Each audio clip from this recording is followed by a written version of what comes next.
Bonjour à tous, je suis ravi de vous accueillir pour ce deuxième webinaire de la série Biocontrôle, il relève le défi, dans un contexte où les agricultrices et les agriculteurs expriment leur volonté d'une reconnaissance sociale et économique de leurs engagements dans un métier qui fait face à de nombreux défis. On va parler ensemble d'un de ces défis, la transition agroécologique et les solutions qui relèvent du domaine du biocontrôle pour les aider à faire cette transition. Je suis associé assis à côté d'Olivier Connard du ministère de l'Agriculture. De mon côté, je m'appelle Pierre Compère. J'ai fondé le cabinet Explicite et j'accompagne la conception et l'animation de cette série de webinaires. Aujourd'hui, on va parler des cultures pérennes, de la viticulture et de l'arboriculture. Et je vais tout de suite du coup donner la parole à Odile Colnard, qui est chef de projet sur les politiques incitatives dans le domaine du végétal au ministère de l'Agriculture et particulièrement concerné par le biocontrôle, de revenir justement sur une définition du biocontrôle et nous préciser les objectifs de ce webinaire. Bonjour à tous, je suis Odile Colnard, chef de projet au ministère de l'Agriculture et de la Souveraineté alimentaire, en charge de la coordination de la stratégie nationale de déploiement du biocontrôle et donc de l'organisation également de ce webinaire qui peut avoir lieu grâce au soutien financier de l'Office français de la biodiversité et le plan Ecophyto. Alors oui, comme dit Pierre, je vais tout de suite entrer dans le vif du sujet avec la définition du biocontrôle. Donc vous avez des éléments qui s'affichent à l'écran. Moi, je vais rappeler les éléments en fait, du code rural, tout simplement, puisque le biocontrôle, c'est un mot qui existe dans notre réglementation nationale depuis 2014. Et donc, qu'est-ce qu'il y a dedans? Eh bien, ce sont euh, des méthodes, des agents et des produits qui s'appuient sur la lutte intégrée contre les ennemis des cultures. Et ils comprennent en particulier des macro-organismes, des produits phytopharmaceutiques. Et parmi ces produits phytopharmaceutiques, il y a trois grandes catégories, les micro-organismes, les médiateurs chimiques et les substances naturelles d'origine végétale, animale ou minérale. On comprend du coup en t'écoutant, Odile, pourquoi on fait le lien entre transition agroécologique et biocontrôle. L'agroécologie, c'est l'orientation des processus écologiques à des fins productives sans gréver l'avenir de ces productions et de ces ressources. Et le biocontrôle, du coup, on le voit en t'écoutant, un ensemble de produits, d'agents et de méthodes qui s'appuient justement sur la régulation des mécanismes naturels et des interactions qui régissent euh, les, les, on va dire l'environnement et les ressources naturelles. On comprend donc voilà, le lien qu'on fait entre biocontrôle et transition agroécologique. Quelques objectifs du coup sur le Ce sont webinaire. donc des produits qui sont à moindre risque. Et donc ça, c'est très important parce qu'en fait, ces catégories que je viens de définir font l'objet de listes qui figurent sur le site du ministère. Donc le biocontrôle, c'est bien cadré et c'est effectivement également évalué de façon à ce que ce soit à moindre risque. Aujourd'hui, pourquoi est-ce qu'on nous sommes tous réunis et je vous remercie vraiment beaucoup, je m'associe à ce qu'a dit Pierre. Donc on est là pour parler du biocontrôle en culture pérenne. Donc les sociaux de biocontrôle, aujourd'hui, toutes cultures confondues, couvrent 54% des usages dont ont besoin les agriculteurs pour protéger les cultures. Et en fait, ils sont particulièrement utilisés en viticulture et en arboriculture fruitière. Si on se réfère à des chiffres du groupe Défi Ferme, d'une étude donc des groupes d'agriculteurs, ils sont 2000 agriculteurs, une étude publiée en 2023, il s'avère que 89% des agriculteurs en viticulture et en arboriculture fruitière utilisent des solutions de biocontrôle. Donc c'est une large majorité contre en fait 49% en maraîchage et horticulture par exemple, et 16% en grande culture. Euh, alors oui, l'objectif du webinaire, échanger sur les possibilités, découvrir des retours d'expérience à tout limite. Et je remercie vraiment Pierre pour euh, l'organisation de ce webinaire et également tous les intervenants d'aujourd'hui d'être présents et de partager leur expérience. Merci à tous. Bah, merci à toi, Odile. On se retrouve tout à l'heure pour, on va dire, un format table ronde et puis pour réagir aussi à des questions que pourraient poser les participants. Justement, à des questions que vous pouvez poser par écrit et je me ferai le porte-parole de vos questions auprès des intervenants. Ces intervenants, qui sont-ils? On a la chance d'avoir Émilie Foucheron, Faucheron, pardon, qui est viticultrice dans l'Hérault, qui est avec nous. Émilie est aussi créatrice de la chaîne YouTube La Viti Bio d'Émilie et Benjamin, mais elle est avant tout viticultrice. Et ce qui est intéressant, c'est que Émilie, bah, bonjour déjà, tu as été viticultrice en conventionnel et en bio, et dans les deux cas, tu utilisais du biocontrôle. Donc, on va discuter de ça ensemble. Merci en tout cas d'être là. On aura également Étienne Lavaux, qui est conseiller viticole et référent bio départemental à la Chambre d'agriculture de la Gironde. Donc, on va passer du Languedoc-Roussillon et de l'Occitanie à la Nouvelle-Aquitaine. On aura également la présence de Pierre-Yves Girard, qui est responsable production au Verger de la Blottière, qui est une entreprise qui fédère différents producteurs de pommes et de poires depuis de nombreuses années. Et Pierre-Yves, 40 ans qu'il travaille dans le domaine de l'arboriculture, donc on pourra bénéficier de son retour d'expérience. Salut Pierre-Yves. Et puis on aura également Damien Maléjac, qui est directeur marketing et communication chez Tutiac, un groupe coopératif vitivinicole, pareil, de Nouvelle-Aquitaine, du côté de Bordeaux. Et on va voir avec Damien comment justement tous les efforts agro-environnementaux réalisés par les agriculteurs trouvent des voies de valorisation via des démarches de commercialisation, de valorisation, de labels auprès du consommateur par le biais d'intermédiaires et de la grande distribution notamment. On commence avec Émilie. Déjà, encore une fois, merci à tous les 1, 2, 3, 4 d'être là. Émilie, on commence avec toi. Est-ce que tu peux déjà nous présenter rapidement ton exploitation et les grandes étapes de cette exploitation? Ok, donc moi c'est une exploitation familiale. J'ai repris l'exploitation après mon papa. Ça fait pratiquement 12 ans qu'on travaille, je dis on parce qu'il y a mon mari qui travaille avec moi sur l'exploitation. Donc on a récupéré en 2012.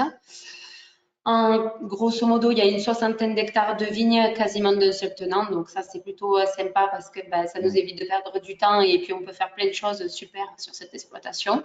On est sur la commune de Montadier, à côté de Béziers.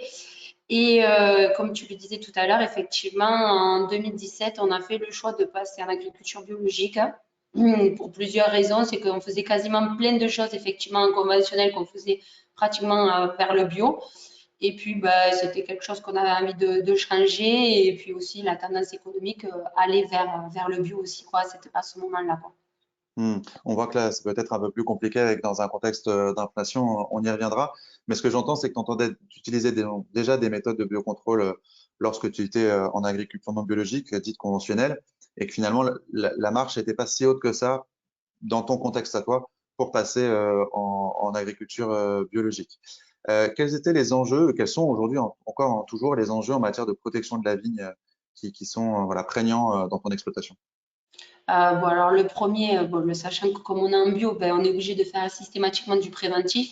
Il y a très peu de produits qu'on peut utiliser réellement en curatif. Donc le but, c'est de bien observer, bien contrôler. Et si on arrive à faire ça, on arrive assez bien à maîtriser les différentes maladies ou ravageurs qu'il peut y avoir sur l'exploitation. Donc la priorité, c'est en premier lieu, c'est de l'observation. Ça, c'est la première des bases. Et ensuite, en fonction, c'est d'utiliser un programme qui va nous permettre d'éviter d'utiliser du surdosage ou d'utiliser des produits plus forts pour essayer de lutter contre les maladies. Alors justement, on cite les maladies, prenons voilà, quelques exemples de problématiques maladies que tu rencontres très concrètement. J'imagine mildiou ou idiome en fonction du temps, c'est classique. Alors, nous, effectivement, on est sur un secteur, surtout en ce moment-là, plutôt sec. Donc, notre problématique, c'est surtout le idiome. Mais c'est arrivé, on a eu 2018 et 2020 où on a eu des fortes attaques de mildiou. Donc, on ne le néglige pas non plus parce qu'on ne sait jamais ce qui peut se passer pendant la saison. Et ensuite, après, ce qui nous influe beaucoup, c'est le ver de grappe qu'on lutte quand même très bien parce qu'on est commencé à être bien cadré là-dessus. Et là, depuis l'année dernière, on a un nouveau ravageur qui n'est pas nouveau en France, mais qui est nouveau sur notre secteur. C'est la cryptoglobiès qui vient d'arriver, quoi. Et donc, sur lesquels tu as dû te former, j'imagine, du coup? Ah oui, complètement. Même si je pense qu'il y a encore beaucoup de choses à apprendre, mais oui, on s'est formé là-dessus, quoi. Mhm. Dans notre rendez-vous préparatoire, tu avais également évoqué la gestion de l'enherbement. Je crois que vous êtes en irrigué. Ça aussi, c'est un sujet un peu particulier, là aussi en bio, avec un recours, on va le voir, j'imagine, à du travail mécanique. Oui, alors toute la gestion de l'herbe, alors ça c'est de façon mécanique parce qu'on ne peut pas utiliser de désherbant du tout en étant en bio. Ben là, vu que ça fait quand même plusieurs années, ça fait quasiment 7 ans qu'on est en bio, c'est pareil, hein, on s'est amélioré avec le temps. Au début, on utilisait tel type d'intercept et là, on s'est rendu compte qu'en mixant les différents modèles d'intercept, ça pouvait nous permettre de réduire le nombre de passages chaque année. Donc ça, c'est plutôt intéressant. Et ensuite, on mixe aussi avec les couverts végétaux que l'on met, que l'on sème après les vendanges. Et ça nous permet de deux options. Déjà, un, de réguler un petit peu l'herbe et aussi d'avoir un côté fertilisation des sols, quoi. Hmm. Côté ravageur, du coup, quelles sont les solutions que tu emploies pour limiter la pression de ces derniers? Alors, le ravageur, bon, mais c'est la confusion sexuelle qu'on utilise. Alors, ça, on l'utilisait, ça faisait partie des choses qu'on utilisait bien avant de passer en bio. Moi, j'ai des cépages, on est sur un secteur où il y avait une très forte pression de vers de grappe, ce qui fait qu'on était obligé d'utiliser 3 voire 4 passages d'insecticides. Et en plus de ça, on utilisait des antibotrytis sur les blancs parce que ça avait tendance à pourrir, parce que les impacts de vers de grappe laissaient rentrer le botrytis.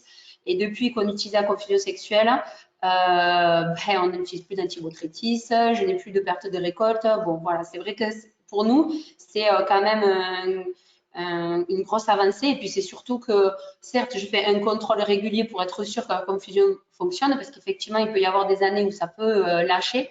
Pour l'instant, je croise les doigts, ça ne nous est jamais arrivé. Mais voilà, et puis bon, on le pose au mois de mars, hein. Grosso modo, c'est à peu près à cette époque-là. Et ensuite, après, tout le reste de la saison, j'ai plus qu'à faire du contrôle et pas me dire telle date, il faut absolument mettre l'insecticide pour être au bon stade, quoi. Donc ça, c'est quand Ouais. même quelque chose de confortable. Et tu associes ça à du piégeage? Oui, complètement. On fait du piégeage et aussi on fait des saumurages. On fait des contrôles de 50 grappes pendant la saison, voir si effectivement on n'est pas arrivé au seuil. Parce que si on arrive à un certain seuil, effectivement, on viendrait intervenir. Tant qu'on ne dépasse pas le seuil, il me semble, si je ne me trompe pas, que c'est 5%, 5 ou 10, je ne sais plus, pour te dire à quel point on a résolu ce problème. C'est que tant qu'on n'arrive pas au seuil, on n'intervient pas, quoi, du tout. Hmm. Côté maladie, parce que là, tu as parlé de ravageurs avec la confusion sexuelle. Côté maladie, quelles sont les solutions que tu emploies pour lutter, tu le disais, notamment contre le idiome et parfois contre le mildiou? Alors, l'oïdium, bon, comme on le disait au démarrage, effectivement, nous, en bio, on utilise, l'image, c'est, les gens, ils pensent qu'on utilise que du soufre et du cuivre, même si effectivement le soufre est un biocontrôle. Mais on utilise C'est pas le plein cas du cuivre, hein, on le rappelle, au cas où. Mais les deux sont utilisables en agriculture biologique. exactement. Et en fait, on mixe avec certains produits de biocontrôle. Je t'avoue que j'ai pas noté les molécules. J'ai peur de sortir C'est le pas nom. grave, on évite de donner des noms de marques, mais en tout cas, Voilà. voilà, on comprend que tu l'associes avec d'autres solutions de Avec contrôle. du biocontrôle, et ce qui fait que ça me permet de diminuer les quantités de soufre et les quantités de cuivre aussi, quoi. Et surtout le cuivre, c'était surtout ça l'objectif, c'était de baisser ces quantités de cuivre et le soufre aussi par la même occasion. Et au final, on a des meilleurs résultats. On peut avoir des cadences un petit peu plus longues aussi. Voilà, c'est vrai que ça nous permet de pas traiter, de pouvoir rallonger nos cadences de traitement. Hmm. Et je reviens sur la question de la gestion de l'enherbement. T'as pas, si tu as parlé de paillage, pardon, justement de couverts végétaux, mais justement, tu n'as pas forcément parlé de paillage sur le rang. Est-ce Ouais. que tu voyais un intérêt, tu as testé des solutions, que ce soit des films de paillage, par exemple? Alors en fait, on a essayé plusieurs choses, hein, mais ce qui a surtout pas trop mal fonctionné, en fait, mais ça va dépendre de l'année. Nous, c'est vrai qu'on est sur un secteur où il pleut très peu, et c'est vrai que les paillages, ça permet d'éviter trop d'évapotranspiration.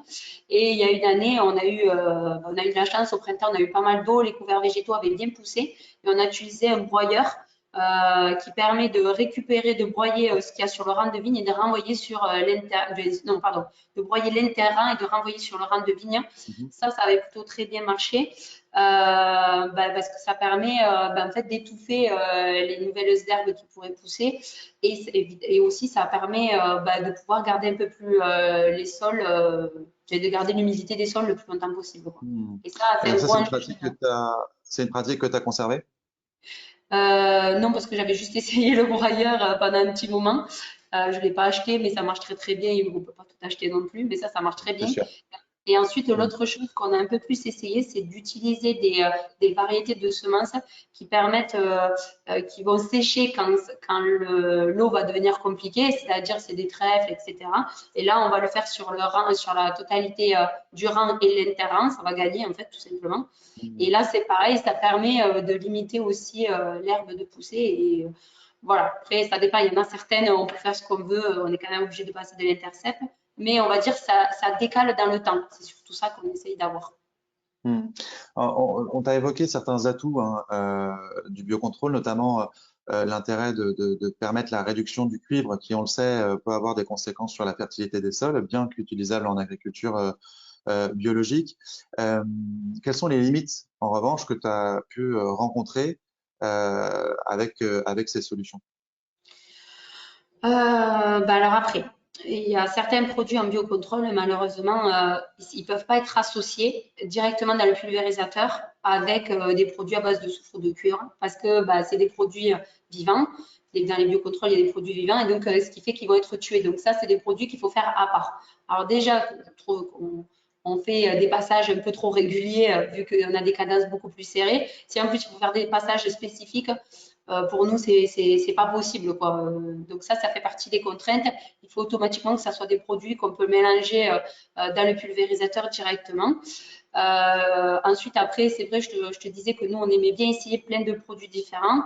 On a essayé des choses qui marchaient très, très bien sur des années, par exemple 2020. Nous, c'est une année vraiment qui a été très importante en termes de mildiou et aussi d'oïdium. On a eu les deux maladies cette année-là.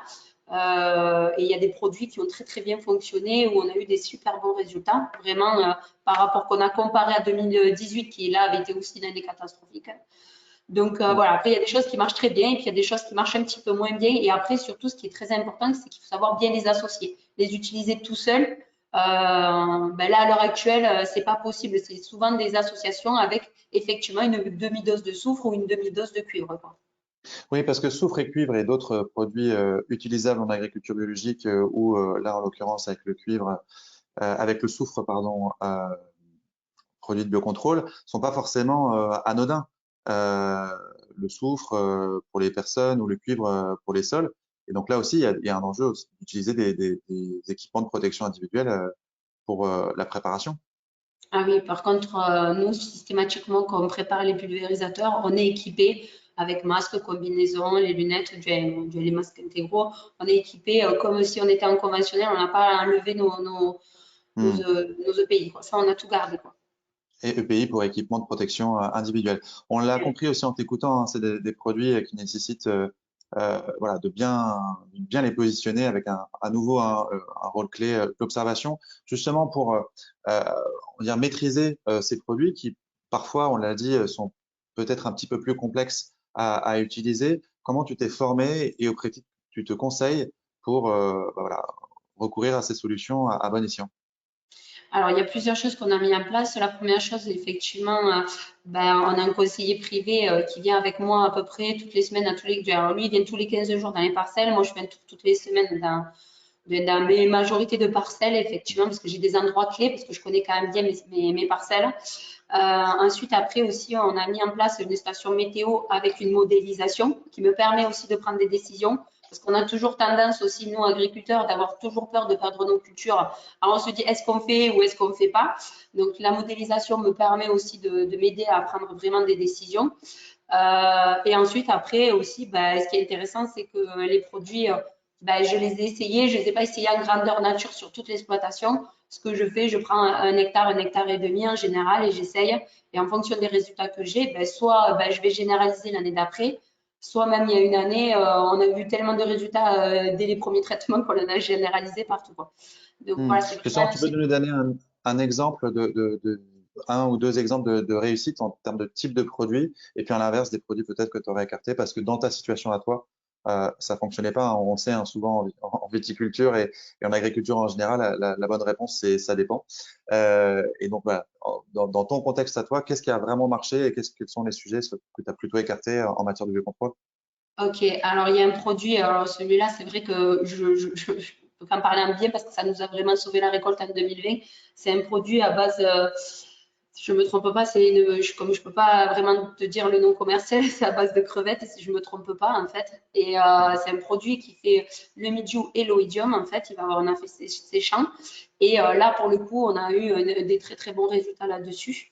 Et après, un produit qui pour moi fonctionne peut-être très très bien pour des gens qui n'utilisent peut-être pas au démarrage de culture du soufre et du cuivre, mais qui nous, dans notre contexte à nous, ben, c'est beaucoup plus compliqué à utiliser. C'est des produits à base de levure qui, elles, ne peuvent pas être mélangés avec du soufre et du cuivre. Et là, pour le coup, ben, voilà, le résultat, il n'y était pas parce que sûrement qu'on est mal passé ou on est passé trop près de l'intervention qu'on avait fait. Et là, pour le coup, les résultats, ils n'étaient pas forcément probants, quoi.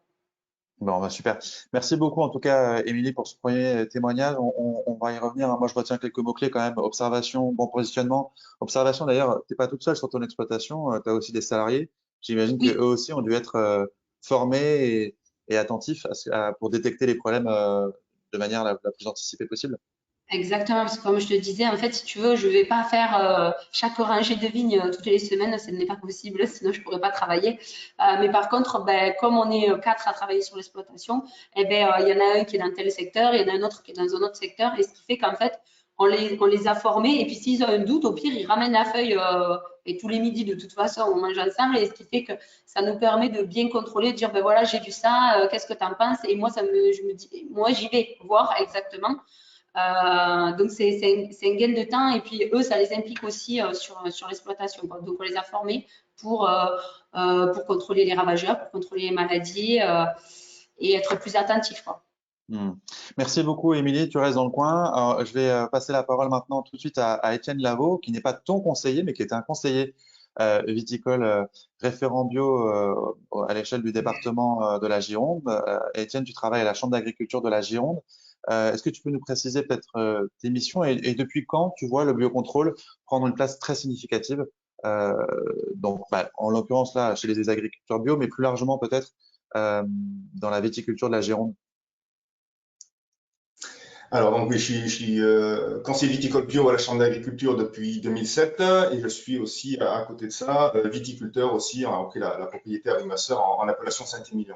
Donc, je suis aussi Oui, qui est aussi viticulteur. praticien, Ouais. utilisateur et praticien. Euh, En fait, il y a eu un mouvement depuis le Grenelle de l'environnement, depuis 2007, avec une évolution des consciences sur les pratiques. Et même si on l'a vu, le soufre est un vieux produit de biocontrôle, puisqu'on l'utilisait début 1900 déjà. En fait, c'est à partir de ces années-là où on a vu une progression de la prise de conscience d'utilisation des produits et essayer d'utiliser les produits les moins nocifs possibles. C'est là où vraiment c'est parti, quoi, après le Grenelle de l'environnement. D'accord. Et puis, il y a eu des retraits de molécules, j'imagine, qui ont accéléré aussi le recours à des solutions de biocontrôle Voilà. alternatives. Alors ça c'était une prise de conscience à la fois des agriculteurs et aussi de la société et du ministère. Donc c'est vrai qu'il y a des produits qui avaient des profils écotoxicologiques assez costauds. Ça, on va pas revenir sur l'histoire de l'utilisation des produits. Mais donc il y a eu effectivement des produits qui ont disparu au fur et à mesure. Les produits les plus toxiques disparaissent au profit d'autres produits pour essayer de compléter la gamme. Parce que là aussi, quand on diminue les moyens, les médicaments pour soigner la vigne, il faut quand même pouvoir lutter. Donc, il y a eu des sorties de nouveaux produits. La recherche a pas mal travaillé. Puis, effectivement, depuis, il y a plein d'autres produits qui sont sortis pour compléter le panel de protection. Étienne, tu es conseiller à la Chambre d'agriculture du Gironde, donc tu accompagnes le changement de pratique des viticulteurs que tu suis. Comment tu gères pour eux et avec eux cette prise de risque liée à ce changement de pratique parce que c'est jamais forcément évident? Non, c'est pas évident. On passe pas on va dire, du tout conventionnel, tout bio ou tout produit de biocontrôle. C'est une démarche qui est progressive, donc ça nécessite auprès des agriculteurs une approche plus complète, plus globale sur l'ensemble de la production, parce que ce qu'on va faire aussi sur le terrain, c'est-à-dire en termes d'entretien des sols, peut avoir un impact sur le comportement de la vigne et donc sur sa sensibilité après aux pathogènes.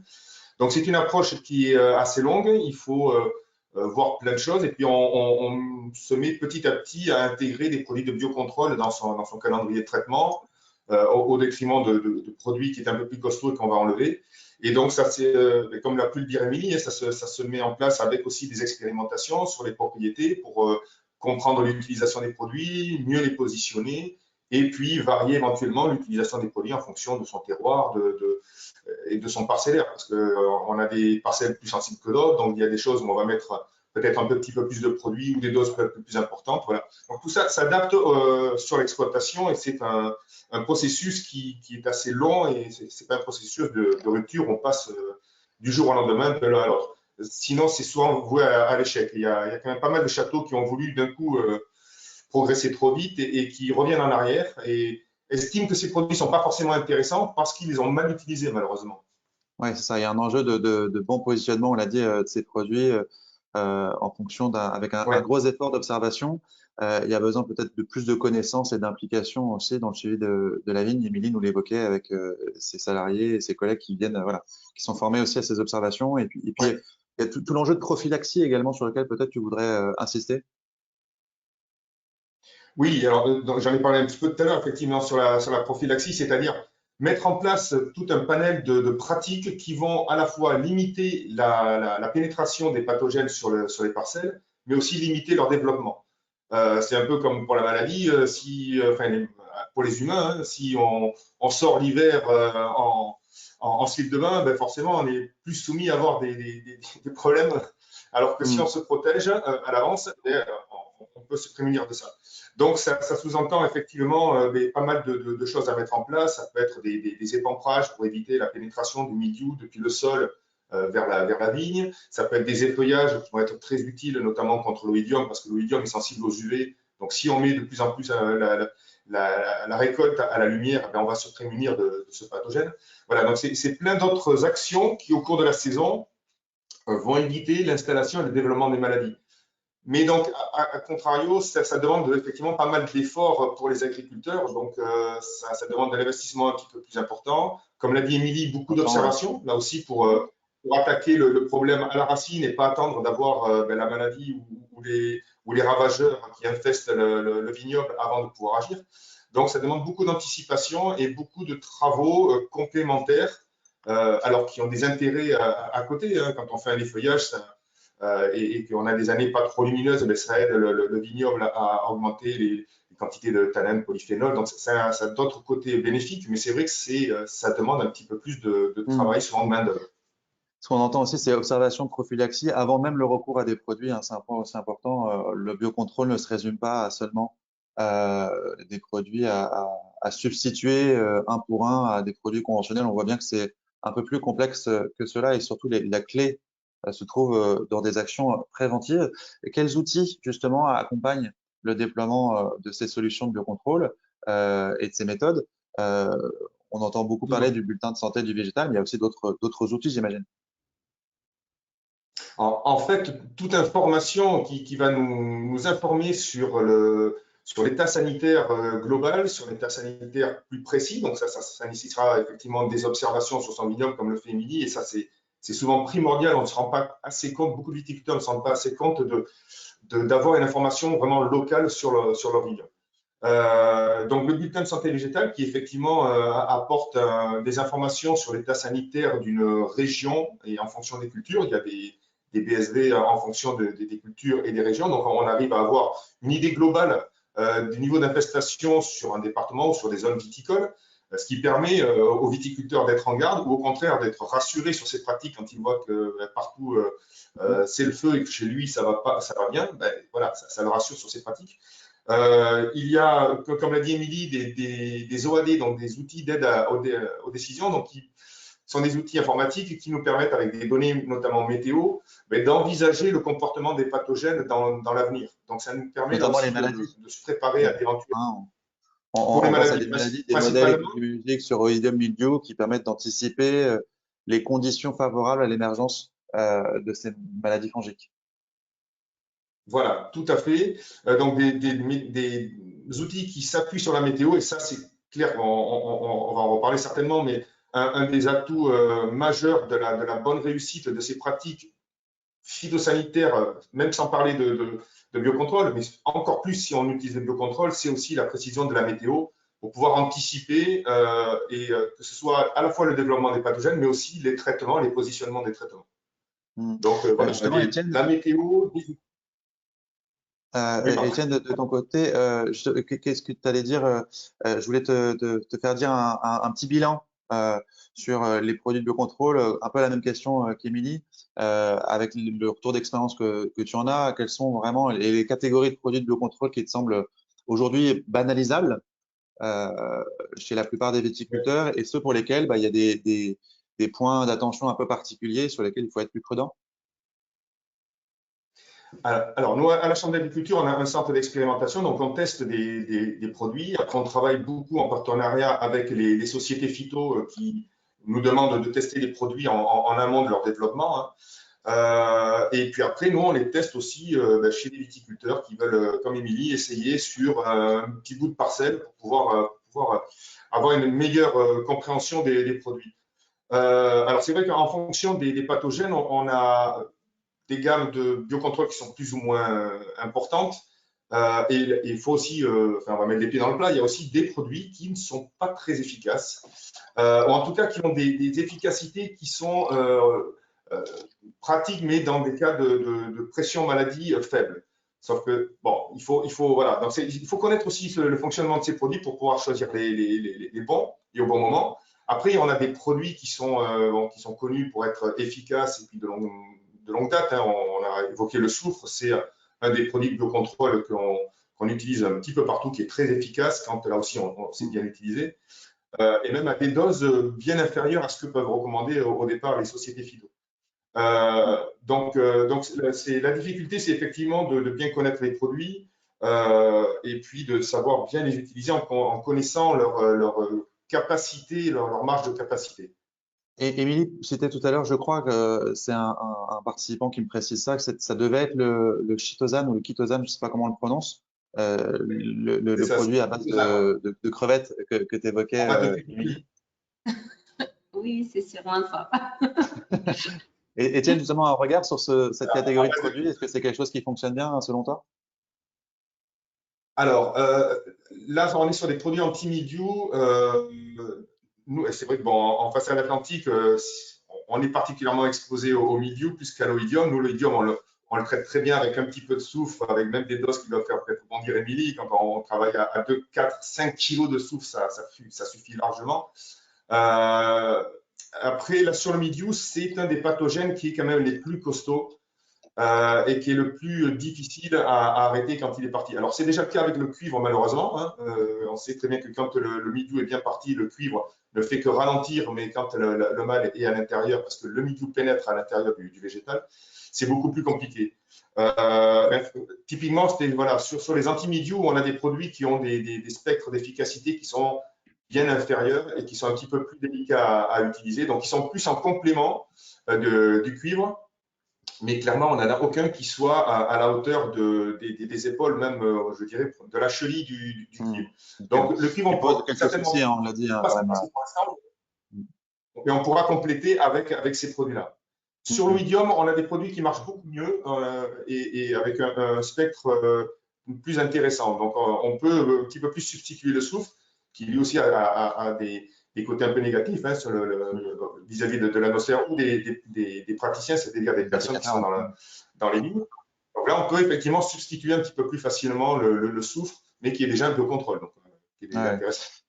On a évoqué l'enjeu de formation des viticulteurs. Il y a aussi rapidement un enjeu de la formation des conseillers. Est-ce que tu penses qu'il y a assez de conseillers formés à l'utilisation et à la bonne utilisation des démarches et produits agents de biocontrôle?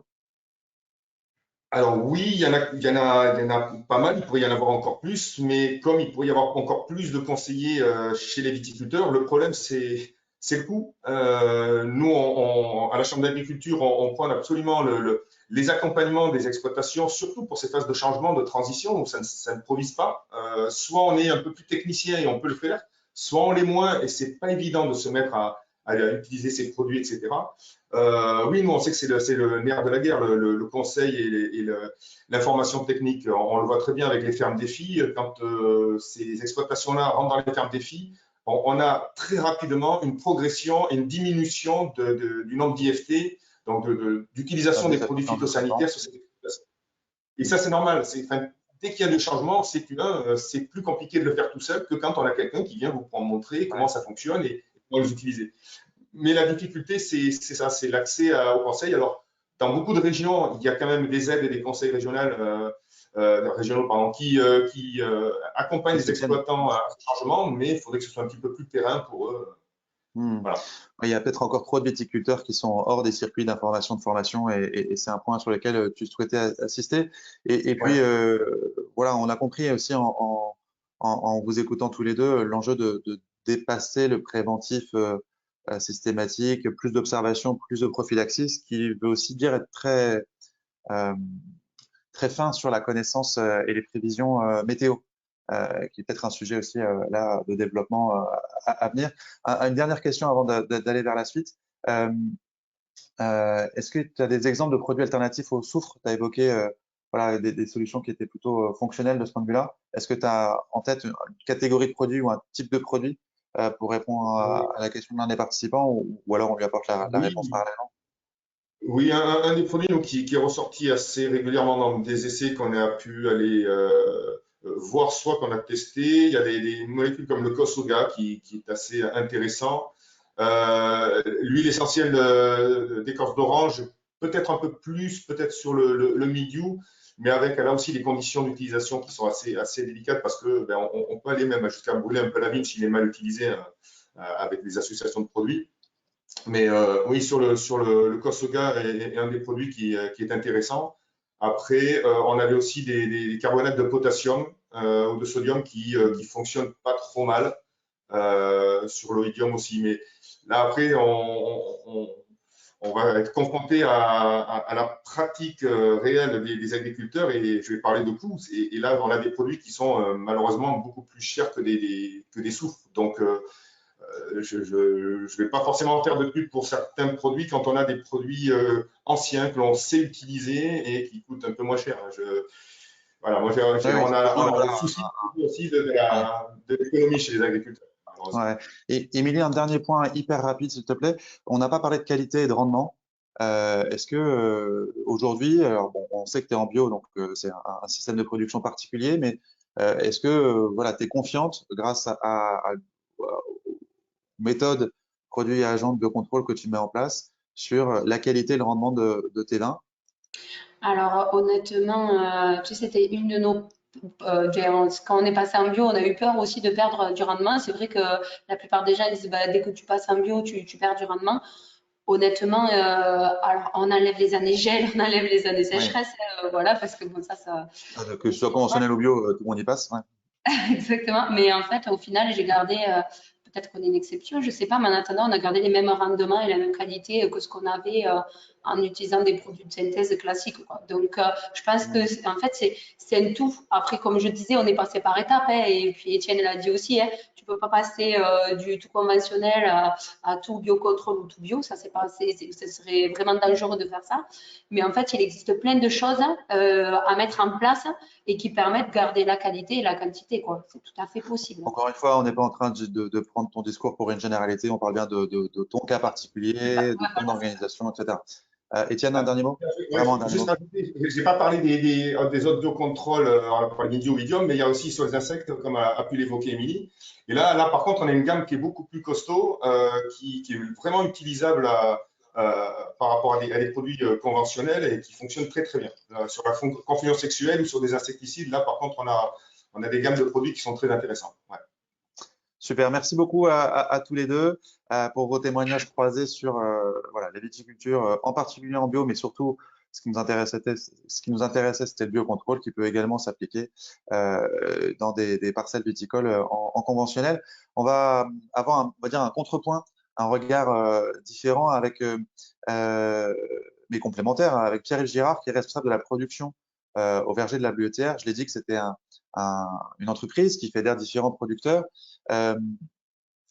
Pierre-Yves, tu travailles depuis 40 ans dans le domaine de l'arboriculture fruitière. Tu as pu voir comment les choses ont évolué et tu es responsable, je l'ai dit, de la production au verger de la Bleuetière qui organise et commercialise la production de pommes et de poires en France et au Chili d'ailleurs. Mais tu vas nous présenter plus spécifiquement la démarche que tu déploies sur les 120 hectares de vergers que tu gères en direct dans le Maine-et-Loire. Est-ce qu'on retrouve les mêmes enjeux en orbo qu'en vigne? Oui, oui, on a les mêmes particularités. Bon, on va pas parler de mildiou, nous on va parler de tavelure, qui est un champignon, donc pathogène aussi, hein, mais concrètement, oui, on a les mêmes problématiques avec des plantes pérennes. Alors, moi, quand j'entends parler, par exemple, la vigne, on a essayé sur ces enjeux de paillage où pour nous, ça reste vraisemblablement impossible parce qu'on a des attaques de mulot depuis une dizaine d'années et ça peut nous détruire les plantations. Donc, c'est des choses où on a essayé, mais on ne peut pas continuer, quoi. Voilà. Ouais, je précise ça, les campagnols ou les mulots en fait, trouvent un habitat favorable dans le paillage et du coup, ça vient attaquer les racines des arbres et les Ça les arbres fait, eux-mêmes. Donc, ça les fait courir. c'est un vrai sujet là de gestion Oui, on va dire de l'écosystème autour de l'arbre qui est envisagé. oui, voilà. Voilà. Après, nous, en termes de ravageurs, ben, on est plutôt sur du puceron qui aujourd'hui est compliqué dans la gestion. La punaise diabolique qui arrive partout. Et le carpocaps avec l'élévation des températures qui aujourd'hui, on est presque en 3 générations, quoi, plutôt que 2 déjà 15 ans. Quoi. Voilà. Côté maladie, tu l'as La dit, maladie, tablure et oïdium. tavelure et oïdium, on a aussi de l'oïdium, hein, beaucoup. Alors voilà, c'est des choses, c'est l'essentiel de nos interventions phytosanitaires en En bio et en conventionnel. Et comment les choses ont évolué depuis que tu travailles et quelle place occupe aujourd'hui le biocontrôle? Alors ben, sur nos pratiques, nous on va utiliser une quinzaine de pourcents de biocontrôle, hein, que ce soit en bio et en conventionnel. Hein, comme j'entendais tout à l'heure, il y a quand même des produits bio et de biocontrôle qui ont une efficacité très très bonne sur les actions qu'on veut porter, quoi. Je pense à la bouillie sulfogalsique par exemple qu'on utilise dans les deux cas, qui est un très très bon produit s'il est bien placé. Voilà, et nous donc c'est toujours aussi de ce que j'entendais aussi, c'est toujours dans la connaissance de la maladie et de l'insecte là où on a plus progressé depuis 20 ans, c'est-à-dire qu'il faut qu'on soit hyper performant sur tout ce qui nous attaque. Donc, on va chercher partout, et on met en place des essais, mais on va chercher partout comment l'insecte arrive, comment il peut être contrôlé de façon naturelle et comment il peut être contrôlé de façon moins naturelle. Justement, prenons un exemple de ravageur. Tu me disais qu'il y avait voilà, plusieurs solutions disponibles et vous aviez mis en place des stratégies un peu originales, Oui. préventives, pour limiter le recours à d'autres produits plus toxiques, enfin, on va dire plus Oui. conventionnels. Oui. Voilà, est-ce que tu peux nous expliquer Alors, cet exemple? En plante pérenne, la spécification, hein, la spécialité, pardon, voilà, c'est comment se dire qu'un verger, il peut devenir un peu plus autonome. Donc, depuis les années 90, on s'est mis à entourer nos vergers de haies, par exemple, de haies avec des essences spécifiques plantées et des essences régionales. On a travaillé avec un organisme qui nous a aidés dans le repérage de tout ce qui n'existait comme haies et on a relié les haies entre les unes aux autres. On a trouvé des essences qui nous permettent, alors je donne souvent cet exemple-là, le sureau qui est un des premiers végétals qui va sortir au printemps et qui va être attaqué par les pucerons. Et donc, il va forcément attirer les prédateurs, les ravageurs, et donc les prédateurs vont venir. Et après, comme nos vergers sont entourés de haies à 10-15 mètres, et ben, on a les prédateurs qui arrivent parce que nos vergers arrivent plus tard un petit peu en végétation. Donc, on a déjà une partie de nos prédateurs qui sont là, quoi. Voilà. Et après, on a travaillé beaucoup les interrants, non seulement en y mettant un enherbement, mais un enherbement qu'on travaille encore d'ailleurs sur des spécialités plutôt à base d'herbes, du plantain, des choses comme ça qui vont attirer aussi tout ce qui est ravageur à descendre de l'arbre pour pouvoir aller s'alimenter. Oui, et puis avec, j'imagine, du fauchage pour obtenir un équilibre favorable en termes de biodiversité. Alors le fauchage est limité depuis 10-15 ans. Aujourd'hui, on a investi dans des rouleaux FACA qui nous permettent 3 choses. Hein. Déjà, de plus faucher notre herbe, donc de garder la biodiversité à l'intérieur. Quand on fauche, forcément, on tue tout. Ensuite, on a pu économiser aussi de l'eau parce que de l'herbe pas fauchée vieillit étire moins d'eau, donc on le garde pour nos arbres, et surtout de mieux contrôler l'azote, puisque une herbe qui pousse va tirer l'azote qu'on a besoin pour nos vertus. Donc, c'est plus de roulage que de fauchage. C'est ça, on fait plus de roulage que de fauchage. Nous, on est obligé de broyer parce que toutes nos branches taillées sont redistribuées au verger et donc elles sont broyées sur place pour pouvoir créer du compost, enfin de la matière organique.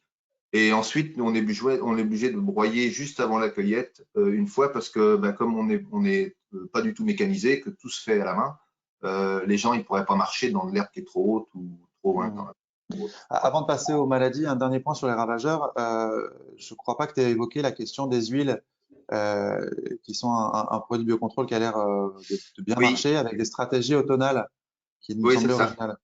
Oui, voilà, c'est ça. Donc, c'est vrai que depuis quelques années, on est très, très embêté par le puceron cendré au printemps, qui peut nous détruire pratiquement 80% de la récolte si on n'y fait pas attention.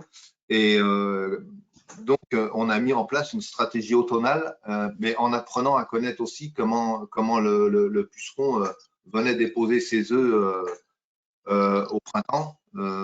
Et donc, on a fait une stratégie d'huile de biocontrôle automnale d'abord en plaçant des pièges englués dans nos parcelles et en pouvant là voir à quel moment le vol commençait à s'organiser. Et donc, à partir du moment où on a piégé, on a pu faire 2 applications sur 15 jours en fonction des températures et de la pluviométrie. Et on attend un petit peu les retours parce qu'on est toujours en plante pérenne. Il ne faut pas demander à ce qu'un produit qu'on essaye puisse fonctionner dans l'année. Et il faut plutôt attendre 4-5 ans avant d'être sûr qu'on a un projet qui fonctionne. Passons aux maladies, du coup, les maladies cryptogamiques. Quel accompagnement avec des produits de biocontrôle pour lutter contre ces maladies? Les maladies cryptogamiques, donc nous c'est la tavelure. L'oïdium, on est un petit peu moins embêté, mais la tavelure, c'est vraiment quelque chose qui nous perturbe vraiment. Donc, alors on a tout un système d'OAD, pareil, où on contrôle tout ce qui est pluviométrie, hygrométrie et température. Ensuite, avec ça, déjà, on est capable de dire si il faut traiter ou pas. Ensuite, on a mis en place depuis bien longtemps le broyage des feuilles à l'automne, puisque le support de la maladie est sur les feuilles. Et donc, si vous ne détruisez pas les feuilles à l'automne, eh bien, vous allez avoir ce qu'on appelle un inoculum, c'est la capacité de la maladie à pouvoir se régénérer l'année d'après. Donc, en détruisant les feuilles, on enlève le support. Et ensuite, on travaille beaucoup aussi avec des biocontrôles comme la bisulfocalcique, des choses, des produits bio bisulfocalciques. Je ne sais pas si c'est un biocontrôle d'ailleurs. Mais voilà, c'est la maladie qui nous fait appliquer pratiquement 85% de nos passages, quoi. Donc on peut pas ne rien faire contre cette maladie-là. Donc on l'a dit, des produits à base de bicarbonate de potassium, des cuivres ou des argiles. Et puis quand tu recours à des produits on va utiliser. Oui. Ouais. Vas-y. Oui, j'ai pas entendu le début de la question, mais on utilise aussi en été, puisqu'on peut avoir aussi ça dépend des étés, mais 2022 a été sec, donc on a moins de problèmes de maladie. La climatologie peut nous faire varier de 25% sur l'application des produits quand même, il faut le savoir. Et du coup, quand on a des printemps humides et qu'on passe au travers des projections et qu'on puisse avoir de la maladie, pour tout ce qui est ce qu'on appelle tablure secondaire, c'est-à-dire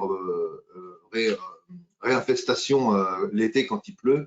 Là, on utilise des stratégies de biocontrôle avec des bicarbonates de potassium qui ont une efficacité très bonne à condition de respecter les dosages et la climatologie, encore une fois. Et puis, on l'a dit, je crois, tu utilises des argiles qui forment une barrière physique contre la tablure. Oui, ça c'est quelque chose qu'on avait travaillé il y a déjà quelques années, mais quand on est attaqué par cette maladie, nous, on aime bien appliquer de l'argile. Alors déjà, on s'en sert énormément au printemps contre les pucerons pour faire une barrière physique, mais aussi contre la tablure, puisque ça empêche, l'argile empêche les projections des spores des champignons, puisqu'ils sont collés, ils peuvent pas se faire projeter. Voilà. Ouais, de l'intérêt de réduire cette pression avec ce type de produit et limiter ainsi le traitement en produits phytopharmaceutiques conventionnels. justement, sur ces produits phytopharmaceutiques conventionnels, vous continuez parfois d'en employer dans les vergers qui sont conduits justement en conventionnel. Oui. Là aussi, vous avez quand même un pilotage assez fin de ces produits. Oui, oui. Bon, déjà, nous, on a investi dans des machines qui traitent l'eau pour pouvoir avoir une efficacité maintenue de tous nos produits. Et quand vous mettez une eau avec un pH et une température et une conductivité d'un certain type, eh bien, vous êtes On optimise, on va dire, le oui, produit on l'optimise phytosanitaire et puis voilà, dans on peut lequel réduire de 30%, on peut réduire de 30% la dose en ayant exactement la même efficacité. Oui, Ouais. donc c'est quand même extrêmement significatif. C'est très significatif, hein. Et c'est des choses où on avance tellement vite qu'un jour, je pense qu'on va pouvoir désherber avec de l'eau. Voilà. Oui, en tout cas, C'est- voilà, avec des Oui, niveaux de dilution quand même très importants. Et ça vaut oui, autant contre les pucerons que contre les maladies cryptogamiques. oui, que ce soit insecticide ou fongicide, on utilise quand on utilise des produits vraiment à la bien traités, eh ben on économise 30% du produit. Ouais, donc c'est quand même très important. Sur tous ces Oui, aspects, on l'a dit, j'imagine, formation des salariés à l'observation, formation oui. de tous les intervenants. Là aussi, c'est un point extrêmement important pour détecter au plus tôt les problèmes. Comment tu valorises tous ces efforts auprès des clients? Je crois que vous êtes engagé, enfin, je sais, hein, vous êtes engagé dans plusieurs démarches de labellisation. On va en citer deux. Oui, on est bee-friendly, nous, et Demain la Terre. Demain Voilà, la Terre. Bee-Friendly qui est pour vocation on va dire, d'agir dans le respect des pollinisateurs avec un ensemble de pratiques qui permettent C'est ça. de limiter l'impact Oui, euh, oui. sur les Suppression pollinisateurs. de toute la liste noire. Après, implantation de jachères fleuries, de tout ce qui peut aider à la faune pollinisatrice. Voilà. Mhm. Et puis le deuxième exemple, Ben, Demain la Terre, hein, Demain la Terre qui est une association qui a été créée il y a déjà quelques années et qui a un point sur l'environnement et sur surtout tout ce qui est accompagnement environnemental avec toute la création de pôles de biodiversité et puis aussi sur le social forcément, hein. mhm. Mm. Merci Pierre-Yves. Donc, c'est des labels qui sont valorisés auprès des acheteurs des pommes poires de la grande distribution. Et justement, on va continuer de poursuivre cette discussion sur les, euh, les différents labels. Donc là, on voit Befriendly de Malater affiché à l'écran. Ces différents labels et ces différentes voies de valorisation des efforts agroenvironnementaux réalisés par les agriculteurs à l'amont des filières auprès de l'aval, avec Damien Maléjac, qui est responsable marketing et communication de chez Tutiac. Merci Damien d'être avec nous. Quelques mots déjà pour démarrer sur Tutiac, rapidement. Bonjour à tous. Oui, je représente Tutiac. Donc nous, on est un groupe coopératif, une cave coopérative qui est présente sur 15 appellations d'origine contrôlée sur la région bordelaise. Et nous regroupons 500 vignerons sur 5000 hectares à peu près. On parlait de label à l'instant. Euh, Quelles sont les grandes tendances des consommateurs et l'intérêt que peuvent porter les consommateurs à des labels et plus largement l'enjeu environnemental à l'amont des filières agroalimentaires? Les consommateurs, ils sont de plus en plus sensibles à ce qui se retrouve dans leur assiette, dans leur verre, dans le cadre du vin, et aussi de tout ce qui se passe au champ. La sensibilité environnementale est de plus en plus prégnante, notamment dans les jeunes générations. On en parlait un petit peu avant. 67% des moins de 25 ans recherchent le logo AB quand ils quand ils sont dans une situation d'achat pour du vin. Donc il y a une vraie force des labels, c'est un vrai guide. Et donc pour nous, c'est important d'avoir ces repères dans le rayon. Parce que même si on travaille énormément de choses au vignoble sur la réduction des intrants, sur l'utilisation de biocontrôle, sur les bonnes pratiques, en fait, c'est peu communicable de manière synthétique sur un habillage. Et donc, c'est important d'avoir des petits repères comme un logo bio, le label zéro résidu de pesticides, qui vont être des marqueurs qui vont aiguiller le consommateur dans son choix en rayon. On va revenir sur ces labels dans un instant. Il y a aussi la démarche HVE, haute valeur environnementale. Est-ce que c'est aujourd'hui une voie de différenciation ou une condition d'accès au marché? C'est une condition d'accès au marché. En fait, c'est surtout demandé en grande distribution, un petit peu plus sur le réseau dit traditionnel, donc les cafés, hôtels, restaurants, cavistes. En fait, il faut être HVE pour être sur les grosses enseignes. Mais à aucun moment, on est en capacité de le valoriser. Il n'y a pas de valeur ajoutée au niveau du prix quand on présente des produits qui sont HVE à des acheteurs. Revenons du coup sur ces deux labels-là, hein, qu'on prend en exemple, même si on l'a compris, vous êtes engagé dans plus de démarches que cela. Deux labels principalement, AB d'un côté, zéro résidu de pesticides de l'autre. Donc, euh, commençons par AB, ça représente combien d'hectares chez Tusiac? Alors sur nos 5000 hectares, on a un peu plus de 650 hectares qui ont été convertis en bio. C'est une démarche qu'on a beaucoup renforcée sur les, on va dire, 5-6 dernières années. À date, ça représente 12% de notre vignoble. Le plafond qu'on s'est fixé, nous, c'est à peu près 20%. Tout simplement parce que 20% de notre production, c'est une très grande part de notre production par rapport à ce que le consommateur va rechercher en rayon. Notamment dans le vin, la part de bio, c'est entre 5 et 6% en fait. Donc en étant à 20%, on est à plus de 3 fois finalement la demande marché. Et donc on cherche à ne pas être en décorrélation entre l'offre et la demande. Parce que si l'offre augmente plus vite que la demande, en fait, les deux ne seront plus équilibrés. Et donc, il y aura une baisse du prix de vente. Et donc, derrière, on ne pourra pas valoriser le travail et les investissements des vignerons, qui sont beaucoup plus importants quand on est en bio. À l'inverse, certains pays à l'export voilà, sont fans et inconditionnels du bio. Alors, après, il y a des marchés, effectivement, là je parlais de la France, mais à l'export, il y a des marchés qui sont comme dire, inconditionnels, c'est notamment sur les marchés scandinaves, la Suède, où c'est presque la norme, en fait, faut être bio pour rentrer, il y a quelques petites exceptions, mais le bio, c'est le marché de base. D'autres marchés, par exemple les monopoles canadiens, qui sont très friands de bio, qui le balisent très très bien dans leurs rayons, et on voit là où, globalement, la consommation de vin rouge mondial est un petit peu à la peine, il y a des marchés comme ça, où finalement le bio, c'est la fraction de la consommation qui, elle, continue de progresser ou résiste mieux à la crise. Si l'agriculture biologique et le label AB, on va dire, embarquent une promesse un peu globale sur la conduite de l'exploitation, on a donc affiché à l'écran et tu en as parlé, un autre label, le label zéro résidu de pesticides, qui lui est plus centré sur une promesse un peu plus fine, on va dire, plus étroite peut-être aussi, mais peut-être plus explicite. Alors, c'est ce qu'on a beaucoup aimé, nous, dans cette démarche. Alors, il y a à la fois l'intérêt pour le producteur et la facilité de compréhension pour le consommateur. Parce qu'en fait, quand on est dans un rayon, que ce soit celui du vin, n'importe quel rayon alimentaire, en fait, il y a énormément de labels et tous sont plus ou moins clairs quand même. On parlait tout à l'heure du label HVE. HVE, déjà, on ne sait pas forcément ce qui se cache derrière l'acronyme. Donc, c'est haute valeur environnementale, mais même en le disant, on ne sait toujours pas exactement en tant que consommateur. Concrètement, ouais. Voilà, en fait, ça me certifie quoi, en fait? C'est le Mmh. produit, il n'y a pas de produits phyto qui sont utilisés, c'est-à-dire que c'est utilisé avec la plus petite dose. En fait, on n'en sait rien du tout.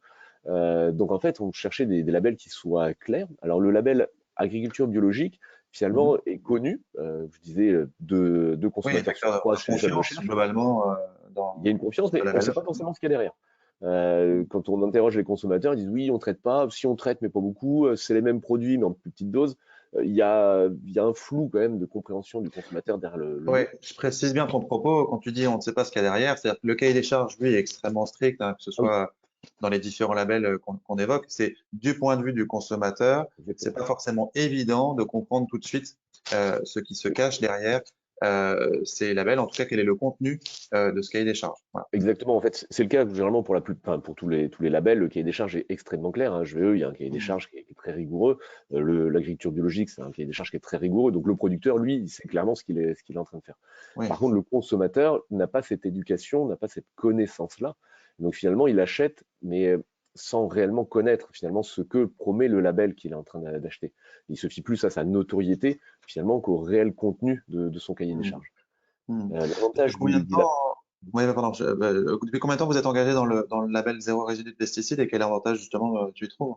Alors justement, donc le label zéro résidu de pesticides, on a adhéré en 2019. En fait, c'est un label qui existait, je crois, depuis 1 ou 2 ans. Au moment où on s'est rapproché d'eux. Et l'idée, ça a été de co-construire le cahier des charges du vin avec eux, de manière à bien inclure dans leur cahier des charges tous les produits phytosanitaires ou les résidus qui pourraient se retrouver finalement dans les vins, de manière à avoir un cahier des charges qui soit solide, qu'on puisse défendre à l'avenir auprès des médias, auprès du grand public, auprès des professionnels.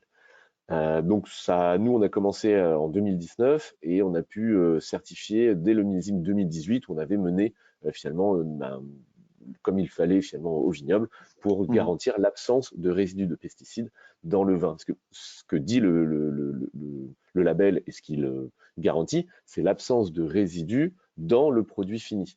Il n'interdit pas d'en utiliser au champ ou à la vigne. Par contre, il est très contraignant de manière à ce qu'on n'ait aucun résidu ou produit phytosanitaire dans le produit fini.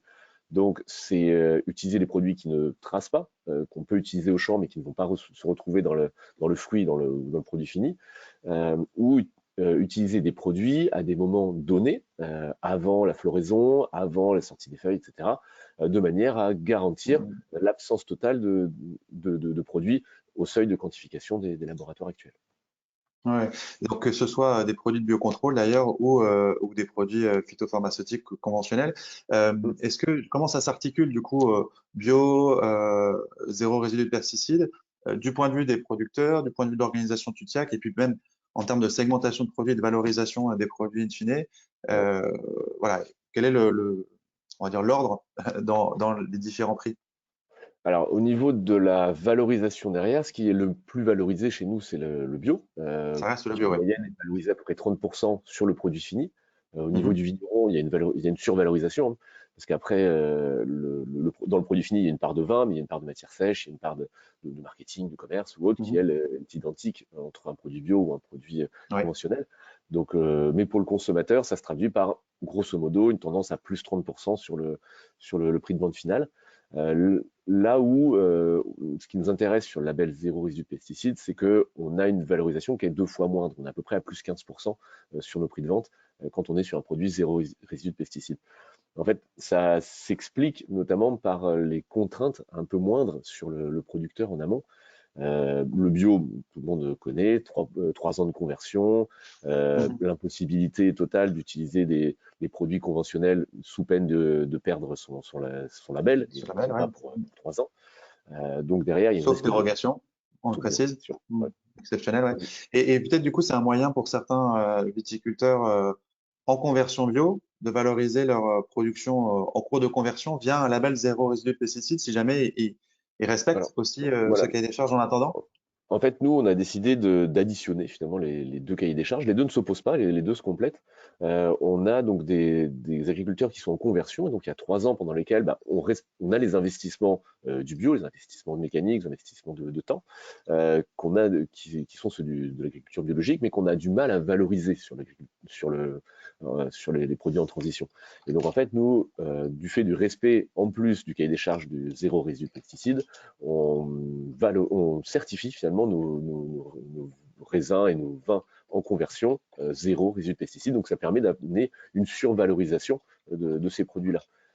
Donc pour nous, c'est aussi un accompagnement des producteurs vers une partie de l'agriculture biologique, mais d'autres préfèrent rester tout simplement zéro résidu de pesticides parce qu'il y a justement cette contrainte moindre qui pèse sur le producteur.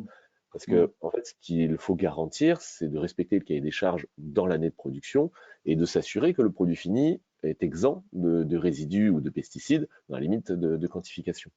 Donc, à partir de là, si jamais on a par exemple une pression d'un ravageur en particulier ou d'une maladie, on va être obligé d'utiliser du produit conventionnel qui risque de tracer.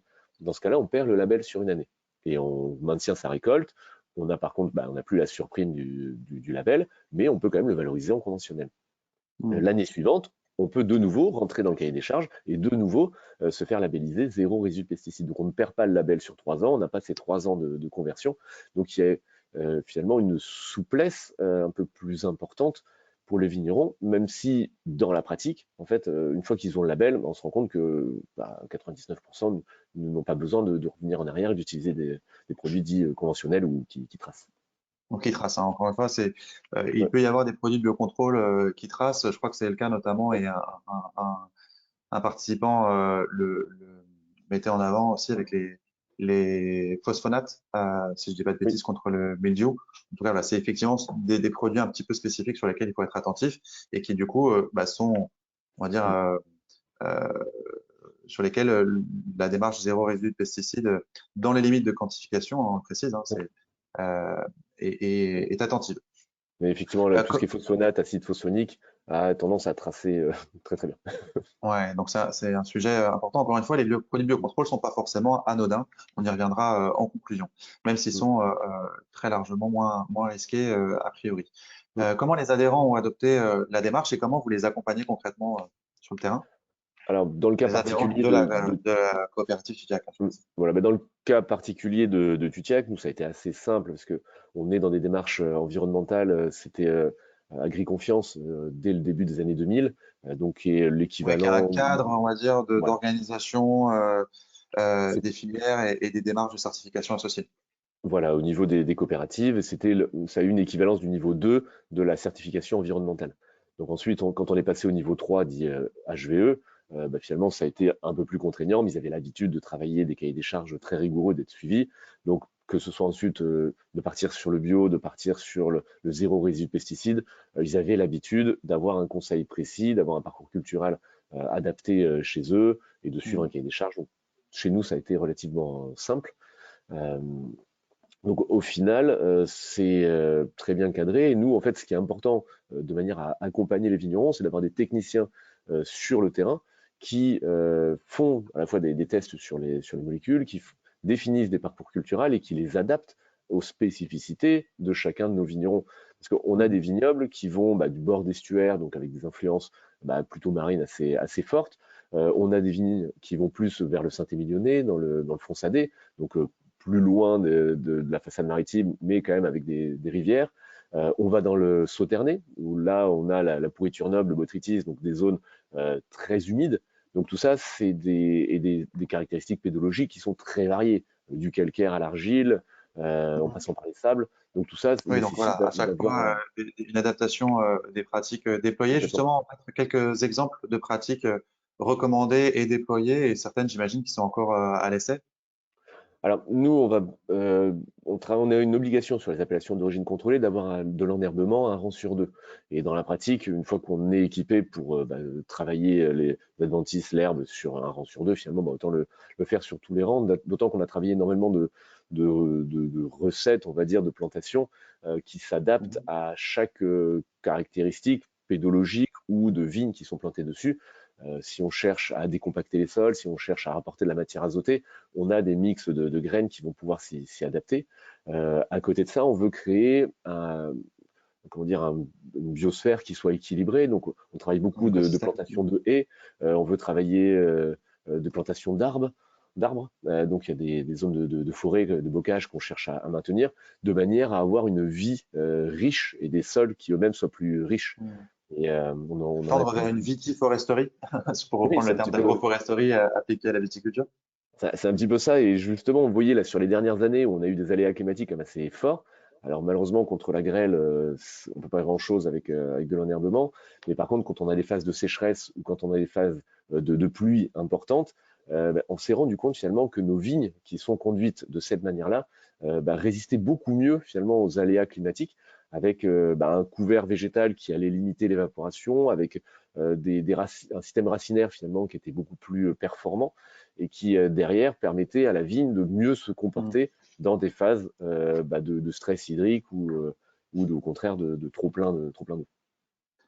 Et puis, j'imagine, recours à de la confusion sexuelle, des piégeages et des stations météo, là aussi. Et après, voilà, donc tout ce qui allait, donc on parle de biocontrôle, donc beaucoup de confusion sexuelle, ça c'est quelque chose qu'on développe énormément, avec justement des systèmes aussi de piégeage connectés qui nous permettent de suivre finalement les dynamiques de déplacement des insectes, et donc à partir de là, de savoir où agir, à quel moment agir, à la fois pour bloquer le mouvement des insectes, parce que l'avantage d'être sur 5000 hectares, c'est qu'on couvre une surface qui est énorme en fait sur la Gironde, donc on peut suivre, nous, à notre niveau, finalement Oui, à une échelle territoriale, du coup, et pas voilà. forcément qu'à une échelle de l'exploitation. J'imagine que c'est aussi le vrai pour les stations météo, que Oui, vous animez et un ça, réseau de stations météo connectées de la même manière, on à a l'échelle aussi de la coopérative. exactement, donc on en plante de plus en plus, donc des petites stations météo qui permettent d'avoir finalement un maillage très fin là aussi pour avoir une dynamique météorologique, savoir où il faut traiter en préventif justement